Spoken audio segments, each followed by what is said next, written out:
executed, sentenced to die, locked away forever. These are the stories of 22 deadly women and the crimes that made them infamous. You're watching Inside Capital Crime. Case 1, Aileen Wuornos. Did you say to yourself, I'm out of control, I'm killing people? No. October 9th, 2002, Florida State Prison, Stark, Florida. She woke up that morning and refused breakfast. No last meal, just a cup of black coffee. That was all she asked for. Her name was Aileen Carol Wuornos, born February 29, 1956, in Rochester, Michigan. She entered this world on a leap day, as if the calendar itself could barely make room for her. Her teenage parents separated before she was born. Her mother abandoned her before she could walk. By the time she was a child, she was living with grandparents who, by most accounts, made her life a kind of quiet misery. She ran away at 15. She survived on the roadside. She had a son at 14, gave him up. She was homeless, alone, and working the highways of Florida by her early 30s. She called the stretch of road she worked her office. Between November 1989 and November 1990, 7 men were found dead along those same Florida highways, all shot, all middle-aged male motorists, all found near their vehicles, some partially undressed. The weapon was a .22 caliber revolver, and the pattern was unmistakable. Aileen told investigators each man had attacked her first. She said every killing was self-defense. She was working as a sex worker. She was alone on those roads, and she insisted that each of those men had given her no choice. Investigators did not believe her. A composite sketch circulated through the media. A pawnshop receipt came back with a name. Items belonging to her first confirmed victim, Richard Mallory, were traced to her. Her fingerprints surfaced at multiple scenes. In January 1991, she was arrested at a bar called The Last Resort in Port Orange, Florida. Her longtime partner, Tyria Moore, was offered immunity in exchange for cooperation. She called Aileen from a monitored phone and recorded her confession. Aileen spoke freely. She knew what she was doing. I love you a lot. I don't know whether I should keep on living or if I should... No, Ty, listen. Ty, listen. What? I will cover you because you are not in trouble. You're innocent. I know I am. I'm not going to let you go to jail or anything. Listen, if I have to confess, She was convicted of 6 murders and received 6 death sentences. She was never tried for a 7th, as that victim's body was never recovered. For a decade, she sat on death row at Broward Correctional Institution. She wrote letters. She gave interviews. She told anyone who would listen that the state of Florida needed to hurry up. She didn't want appeals. She didn't want delays. She reportedly told authorities that if she were ever released, she would kill again. She was the 10th woman executed in the United States since the reinstatement of capital punishment in 1976. Hi, viewers. If Aileen Wuornos had received proper support and protection as a child and teenager, do you think her life could have turned out differently? Drop a yes or no in the comments. On October 9, 2002, at Florida State Prison in Stark, lethal injection was administered at 9:47 a.m. Before the needle went in, Aileen Wuornos delivered her final statement. She did not apologize. She said, I would just like to say I'm sailing with the Rock, and I'll be back, like Independence Day with Jesus. June 6th, like the movie. Big mothership and all. I'll be back. I'll be back. She was pronounced dead at 9:47 a.m. She was 46 years old. Her ashes were scattered in Michigan. Some people died denying everything. Aileen Wuornos died insisting she'd return. She didn't. Case 2, Velma Barfield, November 2nd, 1984. Central Prison, Raleigh, North Carolina. She chose cheese doodles and a Coca-Cola for her last meal. Not steak, not a farewell feast. Snack food, the kind of thing you eat on a Tuesday afternoon. That detail alone tells you something about Velma Barfield.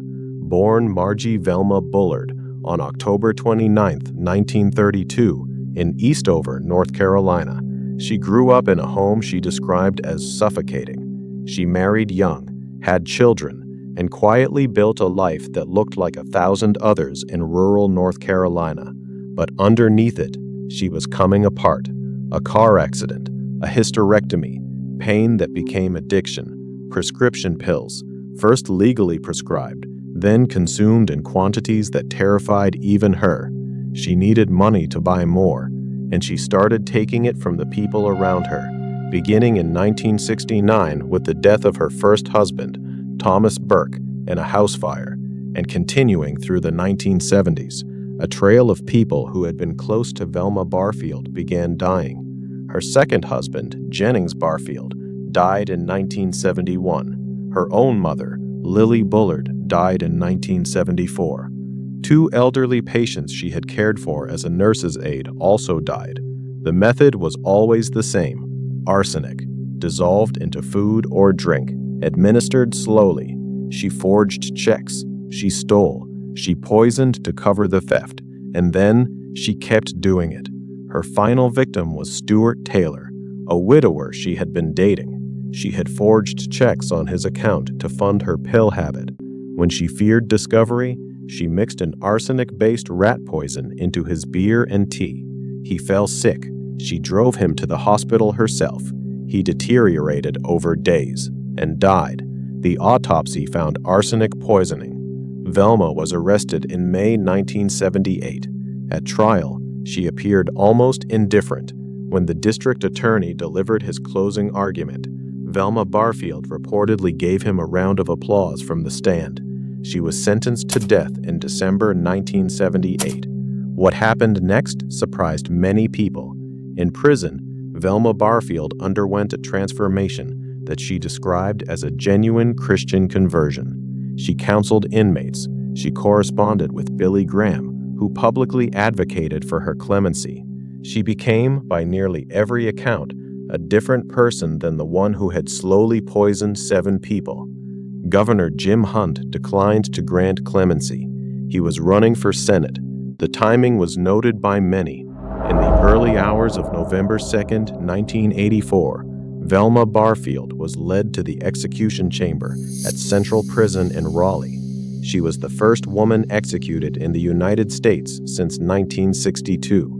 The first woman executed since the reinstatement of capital punishment in 1976. She was told to count backward from 100. She got to 98.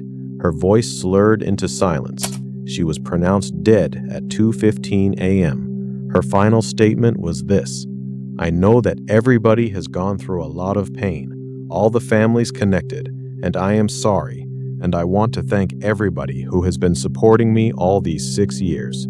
Outside the prison walls, 300 people held a candlelight vigil. Inside, some of the prisoners on death row held matches up to their windows. Velma Barfield was 52 years old. She wore pink pajamas to her execution. She had asked to be allowed that small comfort. They said yes. Case 3. Judy Buenoano. March 30th, 1998. Florida State Prison, Rayford, Florida. She walked shakily. The guards had shaved her head. They'd covered it in gel to better conduct the electricity. Gone were the painted fingernails and the fashionable dark hair. Gone was the woman who drove a Corvette around Pensacola and wore Chanel perfume and told anyone who would listen that Florida would never execute her. She was wrong. Born Anna Lou Welty on April 4, 1943, in Quanah, Texas, she had a childhood defined by poverty and instability. She later adopted the name Judias Buenoano, a Spanish translation she chose herself. That detail matters. She was a woman who reinvented herself repeatedly, always moving forward, always leaving something behind. She married Air Force Sergeant James Goodyear and had 3 children. In September 1971, just 3 months after James returned from a year of service in Vietnam, he died at a naval hospital in Orlando. Doctors attributed it to cardiovascular collapse and kidney failure. Judy collected $28,000 in military life insurance benefits. No one looked twice. She moved to Colorado. She took up with a man named Bobby Joe Morris. He died in January 1978. She collected insurance money and moved back to Florida. Her son Michael, who had joined the U.S. Army at 18, began experiencing unexplained neurological symptoms. His legs stopped working. He was fitted with heavy metal braces.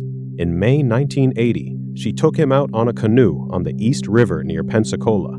The canoe capsized. Michael, weighed down by his braces, drowned. He was 19. She collected more insurance money. The total insurance payout across her victims is estimated at $240,000. Then she made a mistake. She began dating a businessman named John Gentry. She convinced him to take out substantial life insurance policies. She also convinced him to take what she described as vitamin supplements.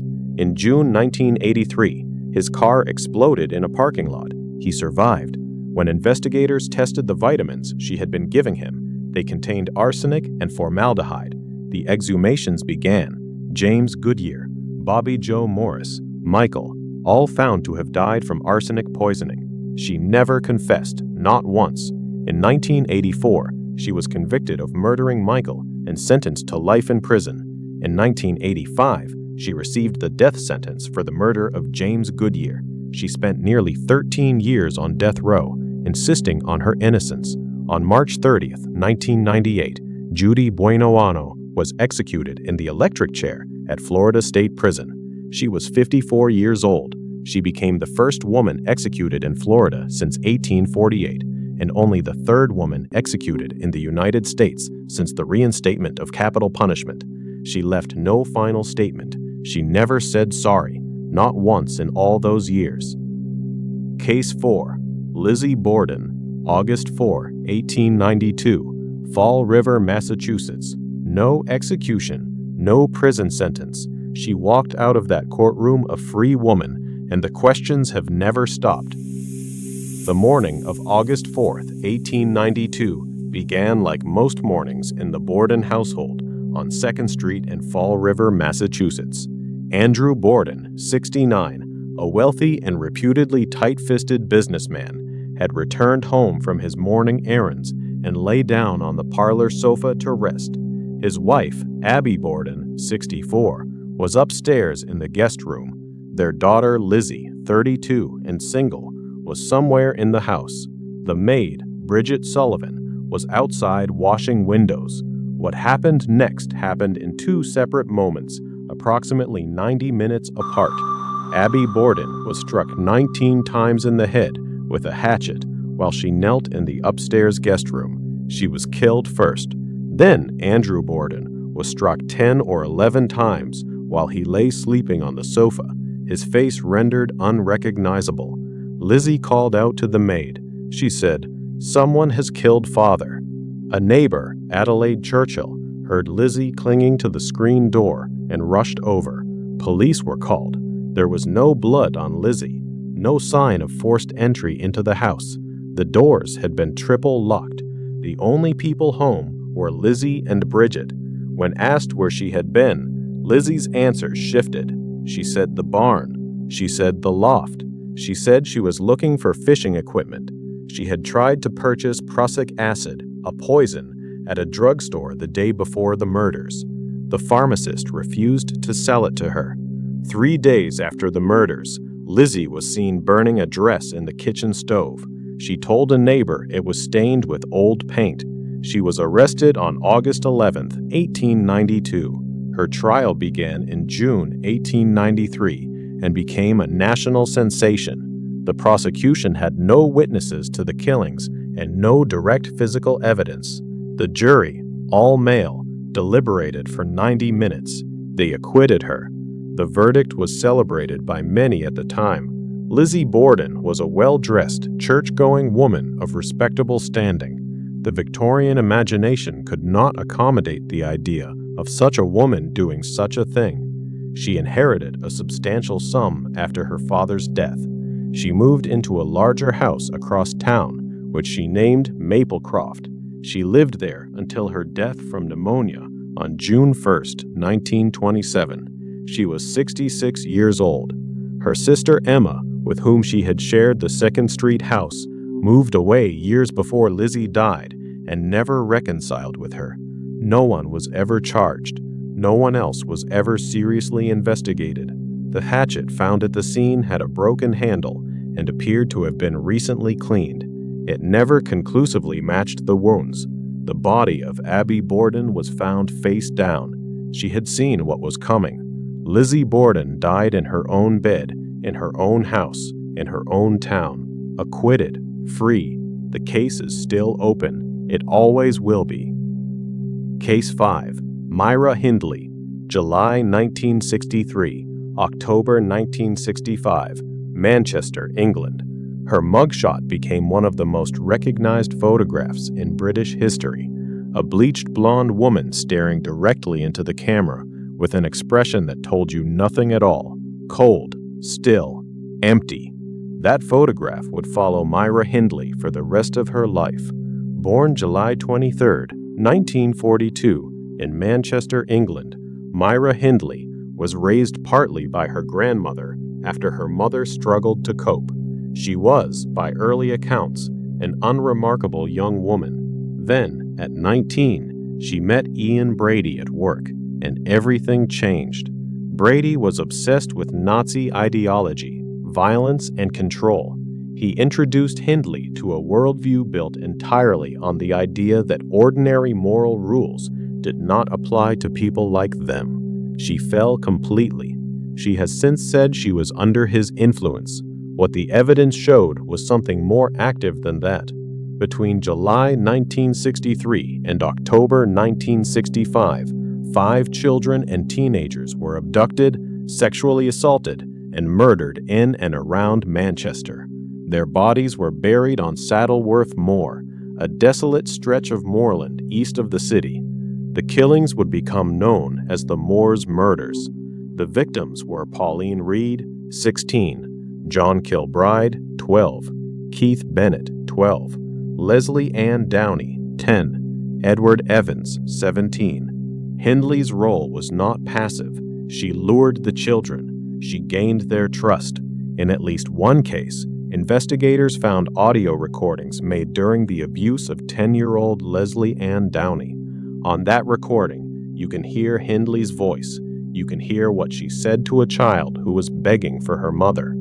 The crimes unraveled in October 1965 when David Smith, Hindley's brother-in-law, witnessed Brady kill 17-year-old Edward Evans with an axe in the living room of their home. Smith went to the police the next morning.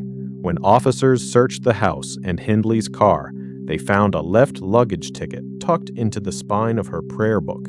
Inside the locker at Manchester Central Station were photographs taken on the moors and a recorded tape. The tape was of Leslie Ann Downey.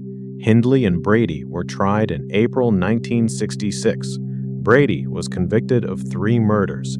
Hindley was convicted of 2 murders and of harboring Brady after knowing he had killed a 3rd victim. Both were sentenced to life imprisonment. For the rest of her life, Hindley campaigned for release. She claimed she had changed. She claimed she was a victim of Brady's manipulation. In 1987, she confessed to the full 5 murders. In 1987, Pauline Reed's body was finally recovered on the moor after Brady and Hindley's confessions. Keith Bennett's body was never found.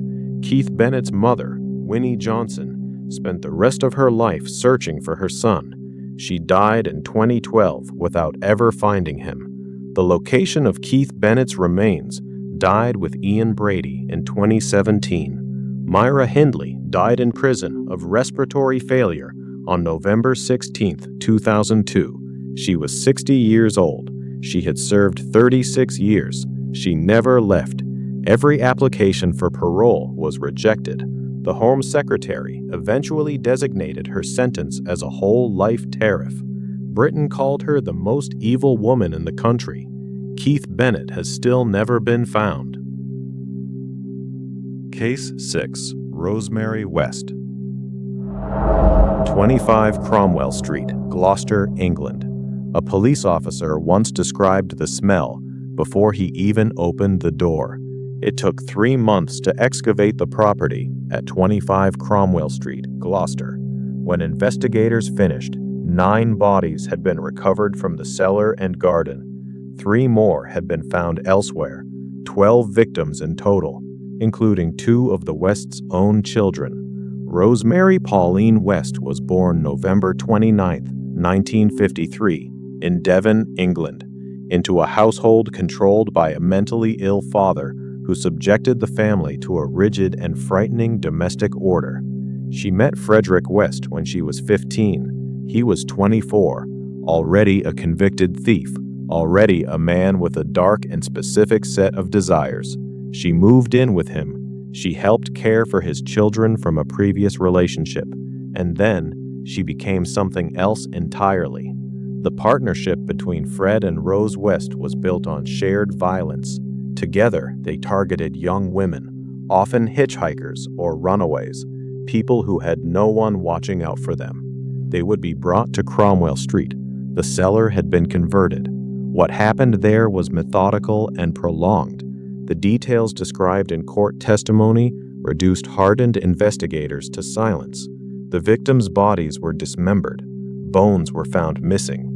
Fingers, toes, kneecaps, removed, investigators believed, as trophies.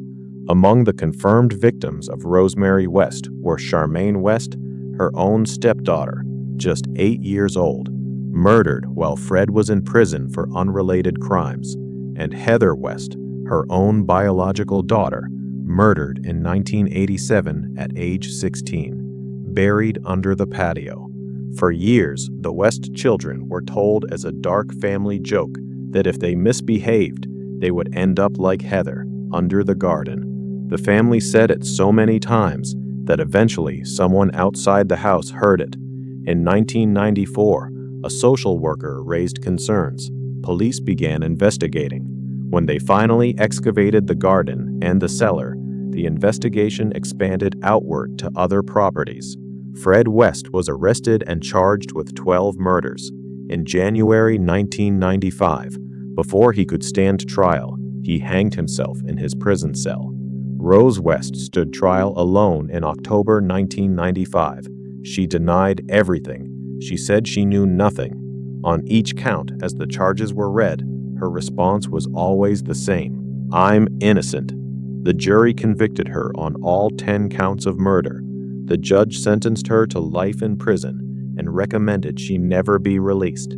She was given what is known in England as a whole life tariff, one of only a small number of women in British history to receive that designation. As of 2026, Rosemary West remains incarcerated at Newhall Prison in West Yorkshire. She is in her early 70s. There is no possibility of parole. 25 Cromwell Street was demolished. In its place, the local council built a walkway. Nothing marks the spot. Nothing is named for it.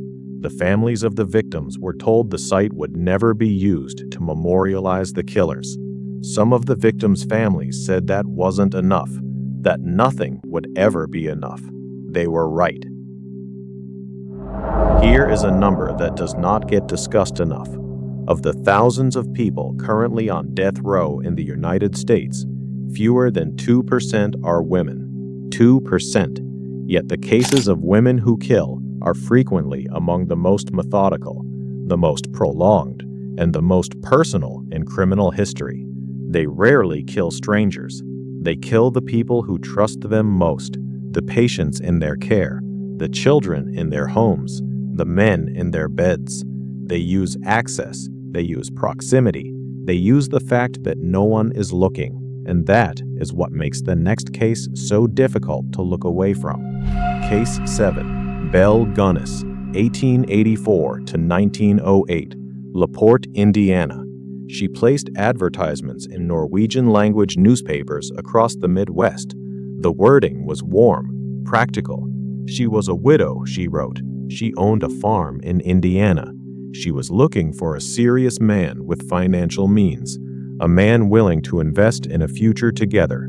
She asked interested men to come in person and to bring their savings. They came. They did not leave. Born Brynhild Paulsdatter Sturseth on November 11, 1859, in Selbu, Norway, Belle Gunness was the youngest of 8 children from a poor farming family. She immigrated to the United States in 1881, arriving in Chicago with nothing. She married a fellow Norwegian, Mads Sorensen, 3 years later. Their shop burned down. The insurance paid. Their house caught fire. The insurance paid again. Mads died in 1900, on the only day covered by 2 overlapping life insurance policies. Belle collected the payout and moved to a farm outside LaPorte, Indiana. She married Peter Gunness in 1902. He died the following year, reportedly after a meat grinder fell from a shelf and struck him in the head. The inquest jury was skeptical. Belle was not charged. She collected the insurance. Then she turned to the newspapers. The men who answered her advertisements came from across the Midwest and beyond. They sold their farms. They withdrew their savings. They told almost no one where they were going, because Belle's letters instructed them not to. "Bring the money," she wrote. "Tell no one. It is safer that way." When Andrew Hegeline arrived in January 1908, he made one error. He told his brother in South Dakota where he was going. When his brother could not reach him, he wrote to the LaPorte County Sheriff. On April 28, 1908, Belle Gunness's farmhouse burned to the ground. In the ashes, investigators found the bodies of her 3 children and the headless remains of a woman assumed to be Belle herself, but the body was shorter and lighter than any description of Belle on record. She was known to be nearly 6 feet tall and well over 200 pounds. The excavation of the property revealed something no one had prepared for. At least 11 bodies were found buried on the farm, dismembered, packed into flour sacks, and buried in the pig pen. Most were men who had answered her advertisements. Among the identified remains was Andrew Hegeline. Ray Lamfair, a hired hand she had recently fired, was charged with arson and acquitted of murder. Before his death in prison from tuberculosis in 1909, he reportedly told a minister that Belle had escaped, that she had placed a stranger's body in the farmhouse to serve as her own. Belle Gunness was never found. She was never tried. She was never executed. Investigators received reported sightings of her for decades afterward. None were ever confirmed. She is believed to have killed at least 14 confirmed victims. Some historians put the true number between 25 and 40. She is the only woman on this list who may have gotten away. In the history of American criminal justice, fewer than 60 women have been executed since the country's founding. The last woman put to death before Velma Barfield in 1984 was Barbara Graham in 1955. Between 1962 and 1984, not a single woman was executed anywhere in the United States. In that same period, serial killers operated with careers that stretched across years and decades, some in hospitals, some in nursing homes, some in homes where children slept, and they were never suspected, in part because no one believed a woman was capable. That assumption cost a great many people their lives. Case 8, Jane Toppin, 1895 to 1901, Massachusetts. They called her Jolly Jane. She was cheerful at work. She laughed easily. She organized staff socials. Patients requested her by name. Physicians recommended her to families who needed a nurse in the home. She had a gift, everyone said, for making people feel at ease. She was also murdering them.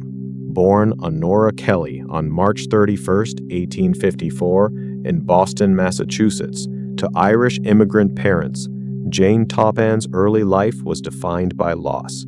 Her mother died of tuberculosis when she was very young. Her father, known in the neighborhood as Peter the Crack, abandoned her and her sister at an orphanage when Jane was around 8 years old. She was taken in by a family named Toppin as an indentured servant and eventually adopted their name. She trained as a nurse at Cambridge Hospital. She proved capable enough to be liked and trusted, though something about her behavior around patients made certain supervisors uneasy. She was discharged from nurse training twice. The reasons were never publicly formalized. She transitioned to private nursing, where there was far less oversight. There, she thrived. Between 1895 and 1901, working across Massachusetts, Toppin poisoned patients by alternating doses of morphine and atropine, drugs with opposing physiological effects. The combination made deaths look natural and confounded any physician who examined the body after the fact. She would bring the patient to the edge, watch them fail, and then revive them. She told investigators later that she derived a specific and deeply disturbing pleasure from the act. She described lying in bed next to dying patients. She described watching their eyes. In the summer of 1901, she nursed the Davis family at their summer home in Cataumet on Cape Cod. Within weeks, Alden Davis and two of his daughters, Mary Gibbs and Genevieve Gordon, were dead. A third family member became ill. When relatives insisted on toxicology testing, morphine was found. Bodies were exhumed. Other cases were reopened. Toppin was arrested on October 29, 1901. In custody, she was forthcoming in a way that disturbed everyone who spoke with her. She told investigators her ambition had been to kill more helpless people than any man or woman who had ever lived. She confessed to 31 murders in detail. She later suggested the true number could be 100 or more, including people whose names she could not recall. At trial in 1902, she was found not guilty by reason of insanity and committed to Taunton State Hospital for life. Near the end of her life, suffering from dementia, she reportedly told one of her nurses, "Dearie, you and I could have such fun." Jane Toppin died at Taunton State Hospital on August 17, 1938. She was 84 years old. She had never spent a single day in a prison cell. She lived out her final decades inside the very institution where she had been condemned. The confirmed victim count was 12. She herself claimed 31. The real number may never be known. Case 9. Nanny Doss, 1927 to 1954. Alabama, Oklahoma. She was giggling when they arrested her. She was still giggling when they interrogated her. When investigators asked her how she had killed her fifth husband, Samuel Doss, she described stirring arsenic into his evening coffee and watching him drink it with apparent cheerfulness, as though she were describing a favorite recipe. The press gave her a nickname, the Giggling Granny. She seemed to like it. Born Nancy Hazel on November 4, 1905, in Blue Mountain, Alabama, Nanny Doss grew up on a farm where her father kept strict and suffocating control over the family. She suffered a traumatic head injury on a train as a young girl and reported headaches and blackouts for years afterward. The one comfort she found in childhood was romance magazines, stories of passion, perfect love, and husbands who came home with flowers. She spent the rest of her life chasing that fiction. She first married at 16 and had 4 daughters. That marriage dissolved. The next man was worse. She moved on. Between 1927 and 1954, across multiple states and under several surnames, Nanny Doss dissolved arsenic into food and coffee and prune cake and served it to 4 husbands, her mother, a sister, 2 of her children, a grandson, and a mother-in-law. The total confirmed victim count was 11. Most of her husbands had pre-existing health problems, which absorbed any suspicion a doctor might have had. The 5th husband, Samuel Doss, a church-going Nazarene minister from Tulsa, Oklahoma, was the one who ended it, not because he noticed anything, because his doctor did. Doss had spent a month in hospital after a first poisoning attempt, recovered, came home, and was killed that same evening.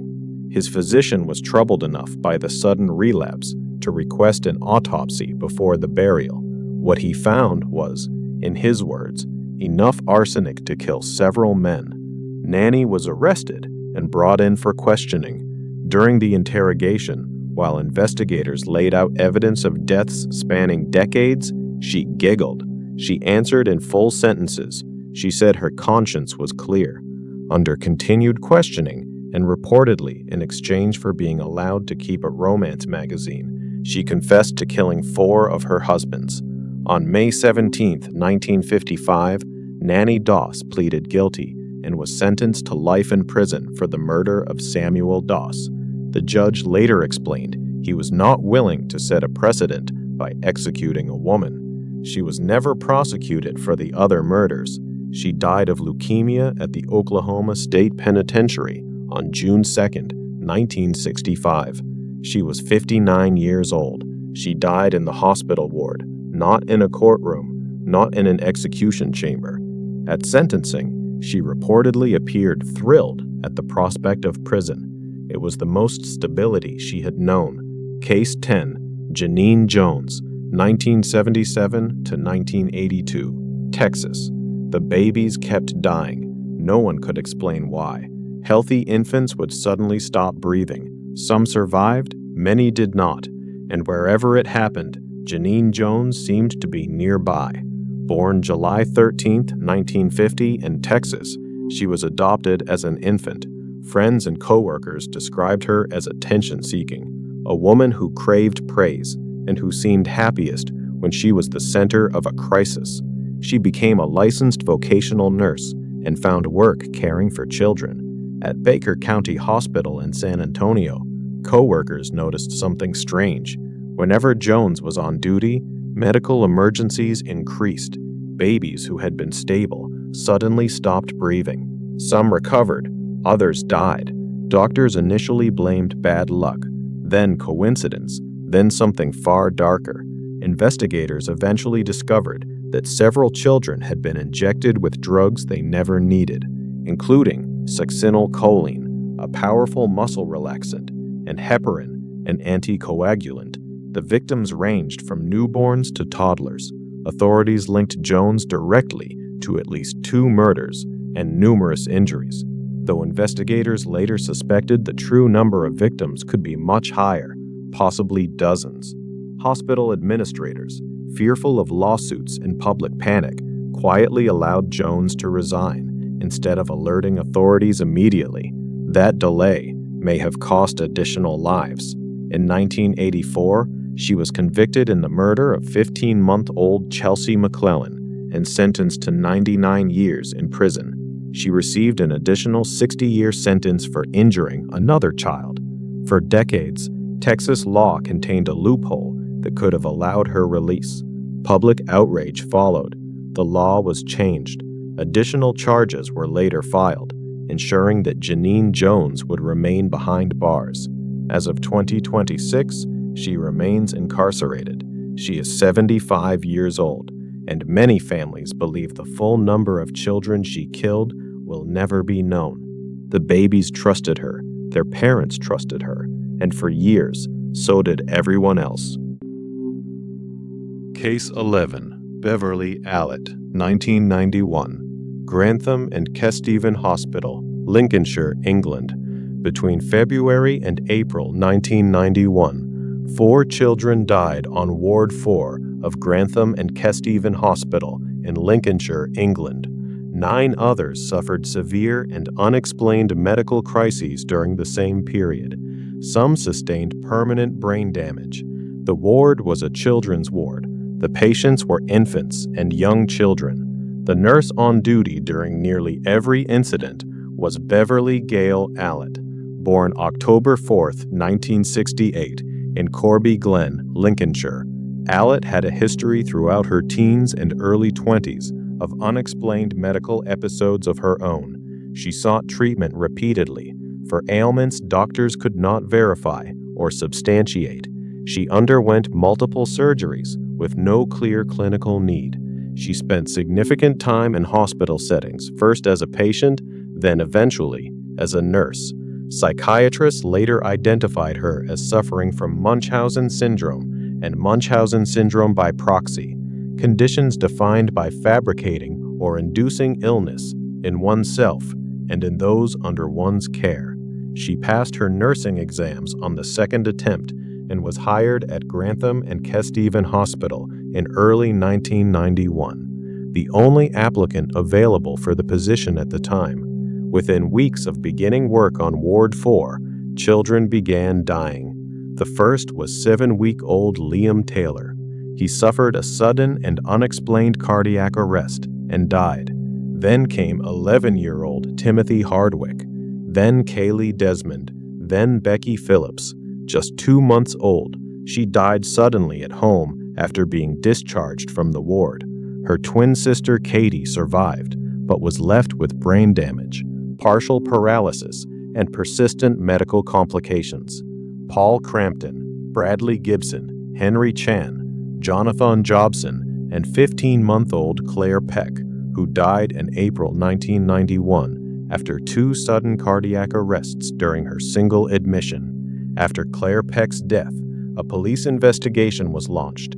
Toxicology testing revealed abnormally high levels of insulin and potassium. Allett had administered injections of insulin and air, substances that are nearly impossible to detect once the body begins to break down. In May 1993, Beverly Allett was convicted of 4 murders, 3 attempted murders, and 6 counts of causing grievous bodily harm. She was sentenced to 13 concurrent life sentences and ordered to be detained indefinitely at Rampton Secure Hospital under the Mental Health Act. She remains there to this day, too dangerous to be transferred to a standard prison. She was 23 years old when she killed her last victim. Claire Peck's parents sat in that courtroom and listened to every detail. They never once looked away. Case 12. Christine Falling, 1980 to 1982, Perry and Blountstown, Florida. The parents trusted her completely. She was known around the neighborhood as a reliable babysitter, young, available, willing to sit for almost anyone. Parents in Perry, Florida, and later in Blountstown left their children in her care and went to work without a second thought. Born Christine Laverne Slaughter on March 12, 1963, in Perry, Florida, she entered the world to a father 65 years old and a mother just 16. The family was impoverished, unstable, and largely indifferent to her. She suffered from epilepsy. She required daily medication to control seizures. She was in and out of foster homes and children's refuges before she was a teenager. As a child, she strangled cats and dropped them from heights. She said she was testing whether they truly had 9 lives. She was 17 years old when she killed her first child. On February 28, 1980, 2-year-old Cassidy Johnson, nicknamed Muffin, was left in Christine's care in Blountstown, Florida. The child was found unresponsive. Christine told the family she had simply stopped breathing. The death was ruled sudden infant death syndrome. 4 months later, 4-year-old Jeffrey Davis and his 2-year-old cousin, Joseph Spring, died within 3 days of each other, both in Christine's care. Their deaths were attributed to heart inflammation. A third child, 8-month-old Jennifer Daniels, died later that year. A 4-week-old infant named Travis Coleman died in Christine's arms in July 1982 after what appeared to be an immunization-related incident. He was the one who broke open the pattern. When authorities finally confronted Christine Falling, she did not deny anything. She explained that she had heard voices telling her to kill the baby. She said she suffocated the children with blankets and pillows. In December 1982, she pleaded guilty to 3 counts of first-degree murder: Cassidy Johnson, Jennifer Daniels, and Travis Coleman. She also confessed to 3 other killings, including an elderly man in her care, for which she was not separately prosecuted. In exchange for her plea, prosecutors agreed not to seek the death penalty. She received 3 concurrent life sentences. At her parole hearing in 2017, prosecutors told the review board she was the babysitter from hell and deserved no mercy. The request for parole was rejected. As of 2026, Christine Falling remains incarcerated at Lowell Correctional Institution in Ocala, Florida. She has been behind bars for over 40 years. She was 17 when she killed Cassidy Johnson. Cassidy was 2. By the mid-20th century, courts in the United States still operated under an unspoken assumption: women who killed were aberrations, and aberrations deserved mercy. Judges declined to execute women, partly out of societal squeamishness, and partly because the women in front of them, often grandmotherly, soft-spoken, church-going, did not look like killers. That perception protected some of the most calculated murderers in American history from the death penalty. What follows are cases where the justice system corrected that assumption, and cases where it never did. Case 13, Blanche Taylor Moore, 1966 to 1989, Alamance County, North Carolina. She was known at church as a devoted and generous woman. She made banana pudding from scratch. She brought it to her boyfriend's hospital bedside while he was too sick to feed himself. She sat with him and spooned it into his mouth. The pudding was laced with arsenic. Born Blanche Kaiser on February 17, 1933, in Concord, North Carolina, Blanche grew up as one of 7 children under a self-styled preacher father who eventually abandoned the family for a younger woman. She married James Taylor in the early 1950s and built a quiet domestic life in Alamance County. James Taylor died in 1971. Blanche collected on his life insurance. Her father, P.D. Kaiser, died of what was recorded as natural causes. Her mother-in-law, Isla Taylor, also died. Then her boyfriend, Raymond Reed, became gradually and mysteriously ill, beginning in 1986. He lost weight. He developed neurological symptoms. He suffered bouts of severe sickness that came and went. Doctors initially diagnosed him with Guillain-Barré syndrome. He deteriorated for months. Raymond Reed died in January 1988. Blanche had already moved on. She began a relationship with a pastor named Reverend Dwight Moore, a divorcee she had met on Easter Sunday at their church. They married in April 1989. They returned from their honeymoon on a Monday. On Wednesday, Reverend Moore collapsed after eating a chicken sandwich. He was rushed to the University of North Carolina Hospital, where physicians ran tests that stunned them. His blood contained arsenic at levels 20 times the lethal dose. He somehow survived. Blanche was arrested on July 18, 1989. Exhumations followed. Raymond Reed, James Taylor, her father, her mother-in-law. Hair samples from all of them showed elevated arsenic levels. A jury convicted her in November 1990. She was sentenced to death. Blanche Taylor Moore has remained on North Carolina's death row since November 1990. She turned 93 years old in February 2026. She is the oldest person currently on death row in the United States. North Carolina has not carried out an execution since 2006. She is almost certainly going to die in her cell, not by lethal injection. The reverend she poisoned survived. He later spoke publicly about his ordeal. He said he still could not fully understand how a woman could do that to someone she was supposed to love. Case 14, Martha Beck, March 8, 1951, Sing Sing Prison, Ossining, New York. She said her story was a love story. In her final statement to the press, delivered from the death house at Sing Sing Prison, Martha Jewel Beck wrote, "My story is a love story, but only those tortured by love can know what I mean." Then she sat down in the electric chair. Born Martha Jewel Seabrook on May 6, 1920, in Milton, Florida. Beck described a childhood defined by isolation. She was mocked throughout school. She struggled to find connection. She became a nurse. She worked. She wrote to a Lonely Hearts Club, and she answered a personal ad placed by a man named Raymond Fernandez. He was supposed to be her next victimizer. Instead, they fell in love. She appeared at his door with her 2 children. He told her to get rid of them. She left them at the Salvation Army. She moved in. She became his partner.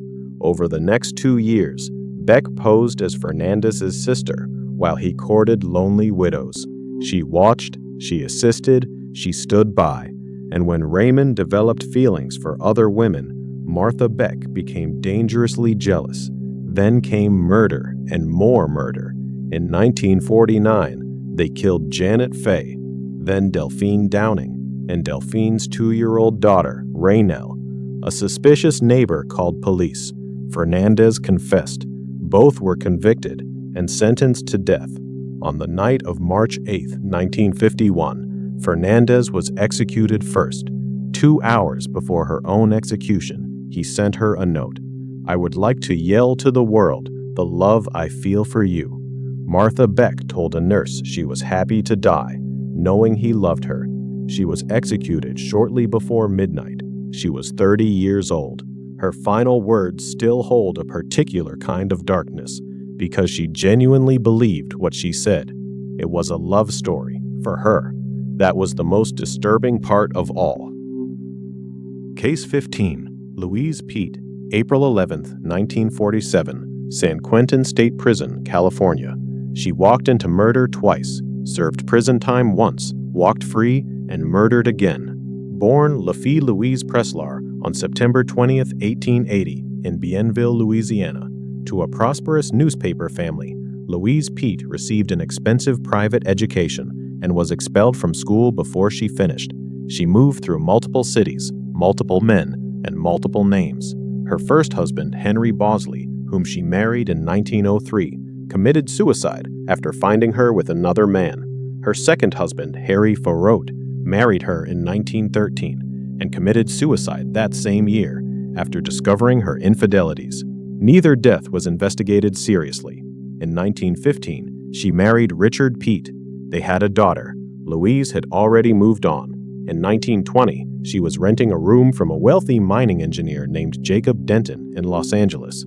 He disappeared. She told authorities he had gone away on business. She continued to rent his home and cash his accounts. When Denton's friends grew suspicious, investigators found his body buried in the basement. Louise was arrested. She was convicted of first-degree murder in February 1921 and sentenced to life in prison. She served 18 years. She was paroled in April 1939, having convinced parole officials she was a reformed woman. The women who had helped secure her release, one of them, named Emily Dwight Latham, died not long after Pete's release. Her death was attributed to natural causes. Peete went to work as a housekeeper for an elderly couple, Arthur and Margaret Logan. Margaret Logan, the very woman who had written letters supporting Pete's parole, disappeared in 1944. Peete forged her signature on checks. She forged letters to parole authorities and married a man named Lee Borden Judson that same year. When investigators finally searched the property, they found Margaret Logan's body buried in the garden. Peete was convicted of first-degree murder for the second time. In May 1945, she was sentenced to death. Her husband, Judson, who was acquitted of any involvement, committed suicide the day after the verdict. On April 11, 1947, Louise Peete was executed in the gas chamber at San Quentin State Prison. She was 66 years old. She was the second woman executed in California's gas chamber. She had murdered her way through 3 decades, 2 murder convictions, and 1 parole. No remorse documented on record, no confession, no explanation. She died as she had lived, without accounting for any of it. Case 16. Leonarda Cianciulli, 1939 to 1940. Correggio, Reggio Emilia, Italy.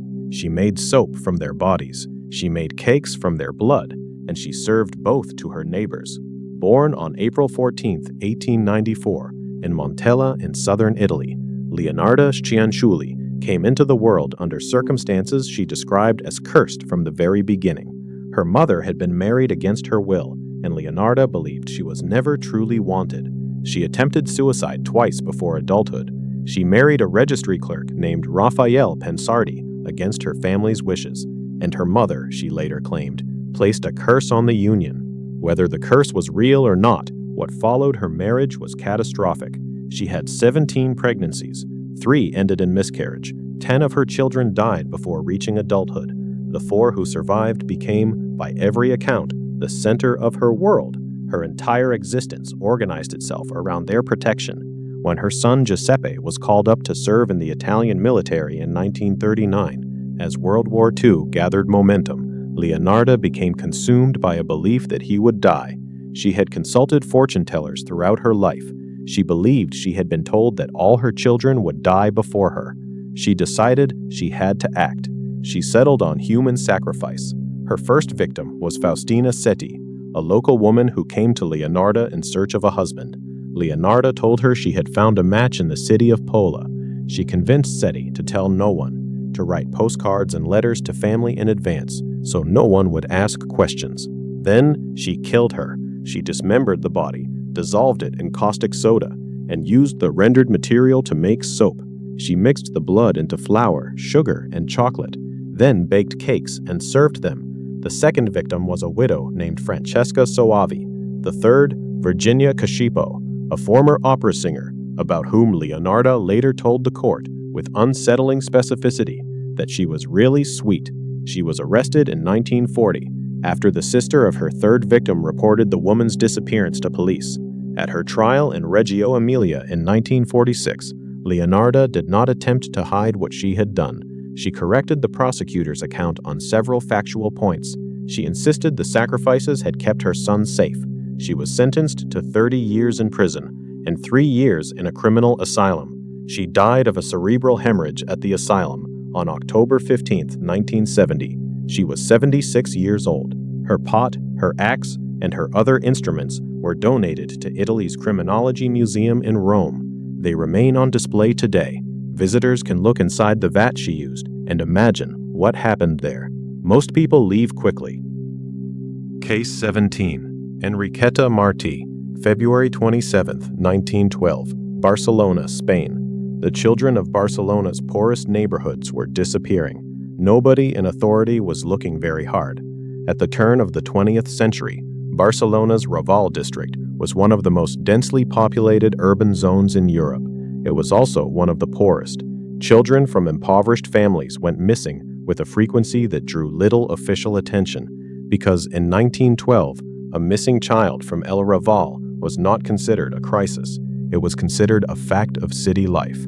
Enriqueta Martí Ripollès was born around 1868 in Sant Feliu de Llobregat, a town outside Barcelona. She moved to the city as a young woman and worked first as a servant and nanny before moving into prostitution. She married a painter named Juan Pujalo in 1895.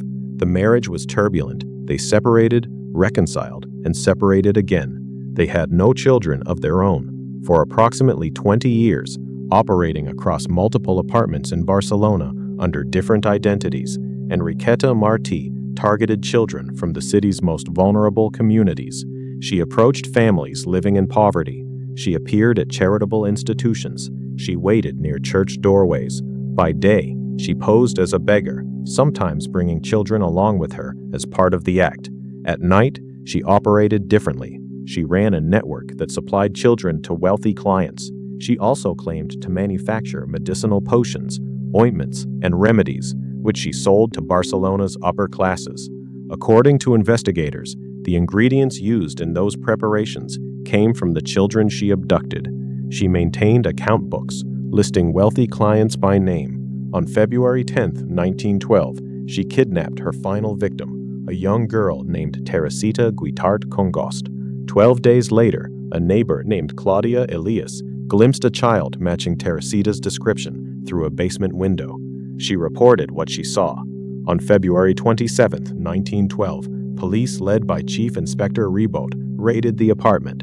They found Teresita alive. They also found another surviving girl, Angelita.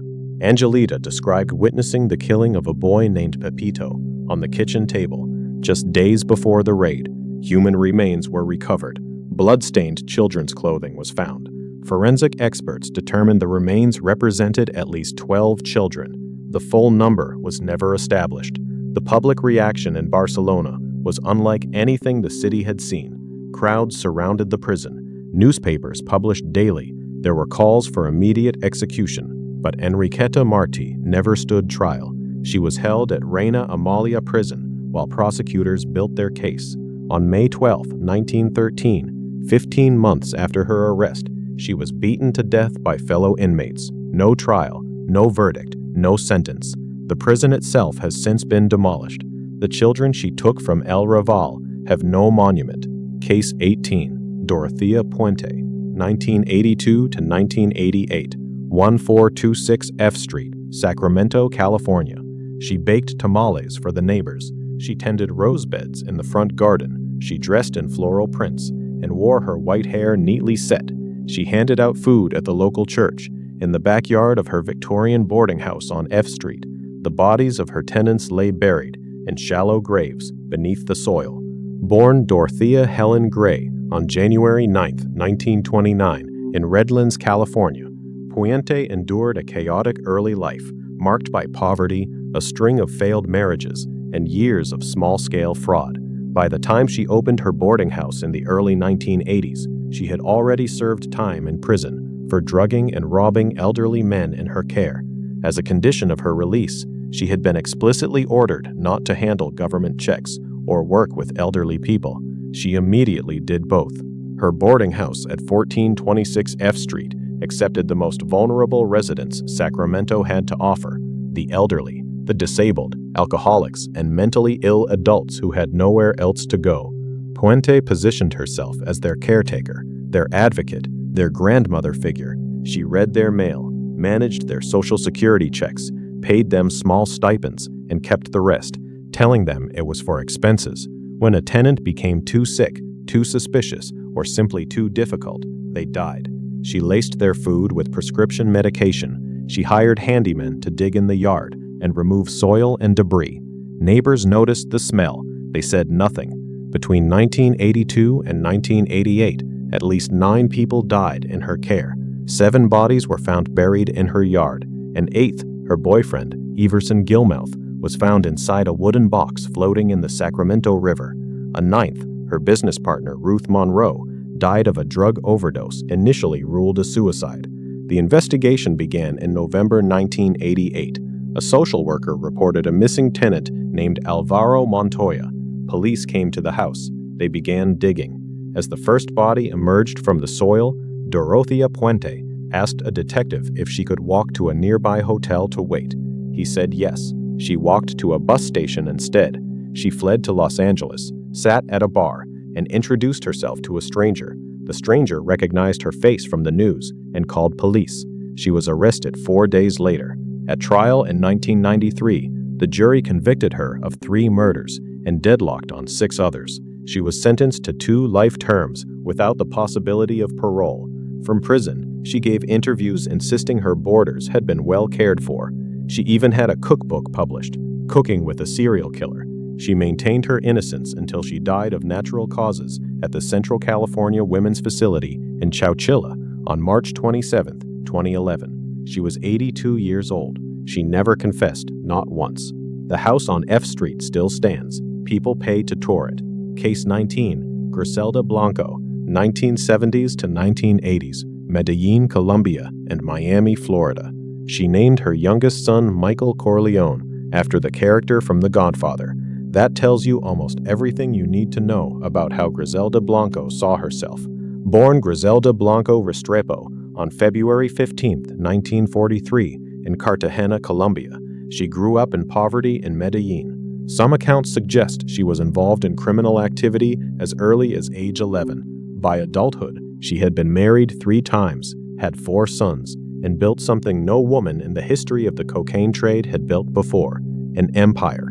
In the 1970s, Griselda Blanco became one of the first Colombians to establish large-scale cocaine trafficking routes into the United States.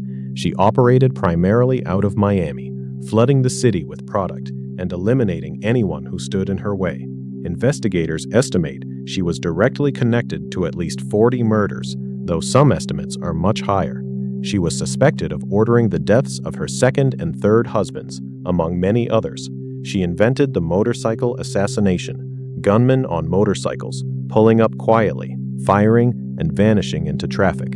It became the signature method of the Miami drug wars. Bodies appeared in shopping mall parking lots, hotel lobbies, and public streets. Bystanders died, children died. She oversaw all of it, from behind a curtain of logistics and deniability. The DEA arrested her on February 17, 1985. She was convicted of federal drug trafficking charges and sentenced to 15 years. A later murder conviction added 20 years, served concurrently. She spent nearly 2 decades in American prisons. In 1998, she pleaded guilty to 3 murders in exchange for a reduced sentence. In 2004, she was released and deported to Colombia. Back in Medellin, by most accounts, she tried to live quietly. She was in her 60s, her health was failing. 3 of her sons had already been killed in drug-related violence. On September 3, 2012, she walked out of a butcher shop on 29th Street in Medellin. A man on a motorcycle pulled up and shot her twice in the head. She was 69 years old. The method she had invented killed her. A filmmaker who documented her life later said, "This is classic live by the sword, die by the sword." Or in her case, live by the motorcycle assassin, die by the motorcycle assassin. No one was ever charged with her murder. The case remains unsolved. Case 20. Dana Sue Gray. February to March 1994. Riverside County, California.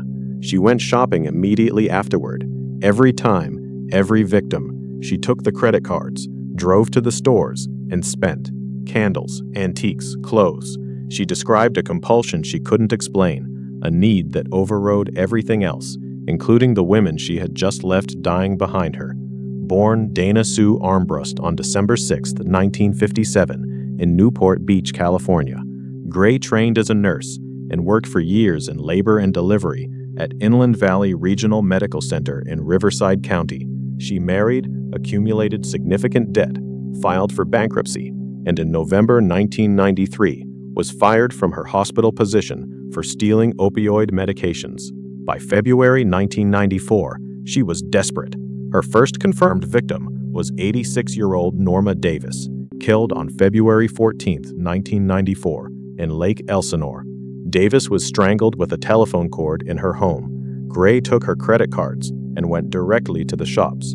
In early March, she killed June Roberts, a 57-year-old antiques dealer. She strangled her with a phone cord at her shop in Canyon Lake. Days later, she killed 66-year-old Dora Beebe at her home, beating and strangling her. She took their cards and went shopping again. On March 10th, she attacked 57-year-old Dorinda Hawkins at an antique store in Lake Elsinore, strangling her with a telephone cord and leaving her for dead. Dorinda Hawkins did not die. She survived. She called police and gave a description. Investigators ran the credit card activity. Surveillance footage from retail stores showed the same woman, store after store, within hours of each murder. They identified Dana Sue Gray. She was arrested on March 16, 1994, at her residence while preparing dinner. Inside her home, investigators found property belonging to multiple victims. In September 1998, faced with the possibility of the death penalty, Gray pleaded guilty to the murders of June Roberts and Dora Beebe and the attempted murder of Dorinda Hawkins. As part of the deal, she was not prosecuted for the murder of Norma Davis. She was sentenced to life in prison without parole on October 16, 1998. Her attorney said she never admitted guilt and was never convicted by a jury. He said those things meant something to her. As of 2026, Dana Sue Gray remains incarcerated at the Central California Women's Facility in Chowchilla. She is 68 years old. In a 2024 interview, she was advocating for the rights of female prisoners. Dorinda Hawkins survived and told police exactly who did it. That detail alone is why Dana Sue Gray will never walk free. Case 22. Vicki Dawn Jackson, December 2000, February 2001. Nocona General Hospital, Nocona, Texas. Nothing about Nocona General Hospital should have produced a body count like that. It was a small community hospital in a rural Texas town of about 3,000 people. The patients were mostly elderly, admitted for manageable conditions. Under normal circumstances, The hospital expected between 5 and 10 deaths a year. Between December 2000 and February 2001, nearly 24 people died. All of the deaths occurred on a single shift. All involved patients who had been stable before the shift began, and all happened while one particular nurse was on duty. Her name was Vicki Dawn Jackson, born Vicki Dawn Carson on February 13, 1966, in Montague County, Texas. Jackson had worked as a certified vocational nurse since 1989, moving through several hospitals and nursing homes before arriving at Nocona General in late 2000. She was regarded as competent, trusted, reliable. She cared for patients who required a higher level of attention. In February 2001, the hospital pharmacist reported that at least 10 vials of mivacurium were missing, a powerful muscle-paralyzing drug used to temporarily stop breathing during intubation. The drug had not been charted. There was no medical reason for it to appear in those patients. Exhumations began. Bodies were dug up from cemeteries across Texas and Oklahoma. Toxicology testing found mivacurium again and again and again. One of the confirmed victims was the grandfather of Jackson's third husband. She had administered his injection personally. An FBI agent who worked the case later testified that the victims shared something in common. They needed more care. They asked for things. They demanded attention. He said that seemed to make her angry. Jackson was arrested on July 16, 2002, while working at a grocery store deli in Bowie, Texas, making sandwiches. She was indicted on 10 counts of murder and charged with the attempted murder of an 11th patient who survived. In October 2006, Vicki Dawn Jackson entered a no-contest plea to capital murder. She was 40 years old. Her attorney explained that she refused to go to trial because her adult daughter was on the state's witness list. He said she could not allow that. She was sentenced to life in prison. She never admitted guilt, not in court, not publicly, not on record. Prosecutors had not sought the death penalty. As of 2026, Vicki Dawn Jackson remains incarcerated at the Christina Melton Crane Unit in Gatesville, Texas. She is 60 years old. 10 confirmed victims, possibly 20 or more. Elderly patients in a small hospital. People who thought they were getting better. They trusted a nurse. That trust was the last thing most of them ever felt. 22 women, 22 stories. Some were executed. Some sit on death row today, waiting. Some died in prison, still insisting they had done nothing wrong. Some are alive right now, in a cell, in an institution, behind a locked door somewhere.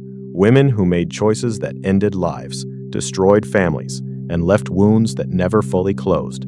The victims in these cases were husbands and children and patients and neighbors, people who believed they were safe, people who extended trust to someone near them and never had the chance to take it back. That is what these cases share, across every decade, every country, every method. Not the violence, the betrayal.